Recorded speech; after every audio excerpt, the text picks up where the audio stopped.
کیونکہ عزت اور ذلت کا احساس چھوٹے سے بچے سے پیدا ہو جاتا ہے. جو یوں آنکھ کھولتا ہے اور کچھ سننے اور بولنے کے قابل ہوتا ہے، اس کے اندر عزت اور ذلت کا پورا سسٹم بیدار ہو جاتا ہے. جب وہ مار کھاتے ہیں تو اندر ہی اندر ان کے اندر لاوا پکتا ہے.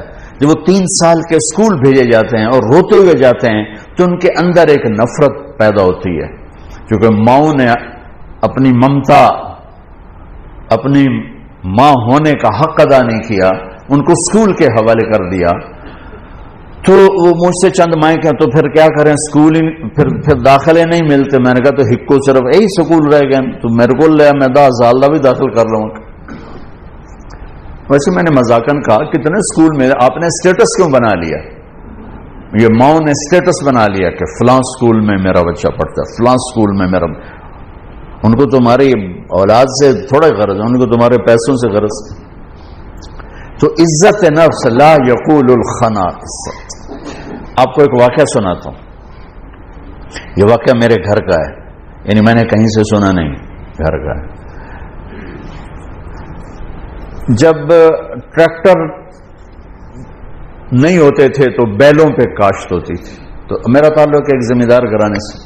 1961 میں سب سے پہلے پورے علاقے میں میرے والد ٹریکٹر لے کر آئے تھے 14,000 کا. تو بڑی ہل ہل ہو گئی بھی، میاں لبک 14,000 کا ٹریکٹر لے آئے. 14,000 وہ 1,000 کو نہیں دیکھتا تھا اس وقت. تو 14,000 کا ٹریکٹر، وہ تو سارے دھوم مچ گئی کہ میاں لبک 14,000 کا ٹریکٹر لے لیا. تو وہ بیل ہوتے تھے. ہمارے ایک بیل نے چارہ کھانا چھوڑ دیا. تو 1-2 دن تو نوکر نے نوٹس نہیں لیا. تیسرے دن ان کا میاں صاحب داند کہتے ہیں ہماری زبان میں، داند جڑا بیل ہے چارہ نہیں، پٹھے نہیں کھا رہا. تو ابا جی نے مرحوم نے بلایا ڈاکٹر. اس نے دیکھا، انہوں نے کہا جی کچھ نہیں، ٹھیک، کوئی مسئلہ نہیں. تو یہ بیچارہ کیوں نہیں کھا رہا تھا؟ ایک پتہ کوئی نہیں. تو ایک دیسی حکیم تھا ہمارے قریب. تو والد صاحب مرحوم نے گھوڑے پر ایک نوکر کو بھیجا کہ جاؤ اس کو اٹھا کے لاؤ. اس کو لے کر آئے تو اس نے بیل کو یوں دیکھا، کہنے لگا میاں صاحب انہوں پٹھے کون پاندا ہے؟ تو ایک ہمارا نوکر تھا اللہ جتا کسائی، تو اس کو دتو کسائی کہتے تھے.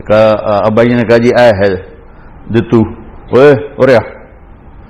اس کو بلایا، بیل کے سامنے بٹھایا، جوتا اتارا اور 5-7 اس کے سر میں مارے، ٹھا ٹھا ٹھا. کہنا جی پٹھے پاؤ. پٹھے پائے تو وہ کھانے لگا. یہ میں آپ کو گھر کا واقعہ سنا رہا ہوں، گھر کا سنا نہیں سنا رہا ہوں، اپنے گھر کی بتا رہا ہوں. ابا جی نے کہا ایک ہی جادو ہے. انہوں نے کہا جادو نہیں ہے، یہ آپ کے نوکر نے اس کو کہیں کوئی سوٹیاں مار دی ہیں اور یہ وٹ کھا گیا تھا. اس کو غصہ چڑھا ہوا تھا کہ میں نے اس مارے کہ میں تو چنگا بھلا کام دے رہا. آج جب میں نے اس کی ٹھکائی کی تو اس کو تسلی ہوگی میرا بدلہ ہو گیا، اس پٹھے کھا لے. عزت نفس کو جانور بھی چاہتا ہے. ہم ماتحت کو ذلیل کریں، اوپر والوں کو مکھن لگائیں، نیچے والوں کو ذلیل کریں. یہ مائیں اپنے بچوں کو ماریں بھی صحیح، پھر کہیں ان کی وہ خدمت بھی کریں. یہ کیسے ہوگا؟ اور ایک واقعہ میرا چشمدید ہے. ایک میرے والد صاحب کو گھوڑے رکھنے کا شوق تھا، تو بڑے نسلی گھوڑے رکھا کرتے. ایک گھوڑا سفید رنگ تھا، اسے نکھرا کہتے ہیں، تو بہت خوبصورت اور بہت خوبصورت چلتا تھا. کوئی غلطی سے اس کو چھانٹا مار دیتا تو غصے میں کھڑا ہو جاتا تھا، چلتا نہیں تھا. پھر بڑی دیر کے بعد جب اس کا غصہ ٹھنڈا ہوتا پھر چلتا تھا. ایک دن میں اور میرا چھوٹا بھائی ہم دونوں تانگے پر، اور ہمارا کوچوان اس کو چلا رہا، چاچا گامو مرحوم اس کا نام تھا. تو اس نے اس کو چھانٹا مارتے. یہ میرا دیکھا واقعہ ہے. وہ کھڑا ہو گیا، وہیں کھڑا ہو گیا. اس نے سارے زور لگائے اور ہلا نہیں. 3-4 آدمی بولا. جب ایسے کبھی گھوڑا تانگے میں کھڑا ہو جاتا تھا تو پھر ایک دیہاتی ٹرک تھا، 2-3 آدمی ادھر ادھر پہیے کو گھماتے تھے. پہیا گھوم کر جب وہ تانگے کی لگتی تھی نا اس کو ہک اس کے پشت میں ہی وہ پیچھے، تو پھر وہ چل پڑتا تھا.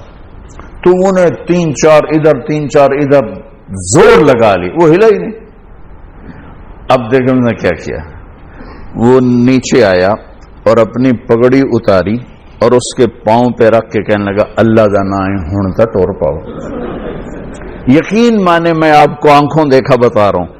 اس کے بعد اس نے آ کے لگام اٹھائی, گھوڑا چل پڑا. لائی آپ سیرت النبی کا ایک لفظ لے لیں تو آپ سب کے لیے کافی ہو جائے گا, میرے لیے کافی ہو جائے گا, ان مستورات کے لیے کافی.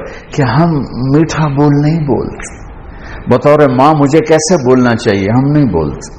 بطور باپ مجھے کیسے بولنا ہے نہیں بولتے. بطور بھائی مجھے کیسے بولنا ہے ایسا بول ہم نہیں بولتے. بطور باس مجھے ماتحت کے ساتھ کیسے بولنا ہے ہم نہیں بولتے. بطور مالک مجھے نوکر کے ساتھ کیسے بولنا ہے ایسا ہم نہیں بولتے. ایک دوست کے ساتھ مجھے کیسے بولنا ہم نہیں بولتے. تو سارے معاشرے میں آگ لگ گئی, محبت نام کی شے مٹ گئی. وفا تم نہ دیکھو گے ہرگز کسی میں, زمانہ وہ ایسا عجیب آ رہا ہے. تو وفا محبت کیسے اٹھتی ہے جب یہ ناگن بن جاتی ہے. میرے رب کی قسم پوری دنیا کا شہد اکٹھا کروں تو ایک میٹھا بول اس سے زیادہ میٹھاس رکھتا ہے. اور اللہ کی قسم 7 سمندر کی کڑواہٹ اکٹھی کروں تو ایک زبان کا کڑوا بول اس سے زیادہ کڑواہٹ رکھتا ہے. ہزاروں سال پہلے اللہ اپنے حبیب کو ہائی لائٹ کرنے کے لیے, میں نے کیا کہا, صفات کی کوئی انتہا ہے میرے نبی کی, کس چیز کو ہائی لائٹ کیا ہے جس پہ معاشرہ خوبصورت بنتا ہے.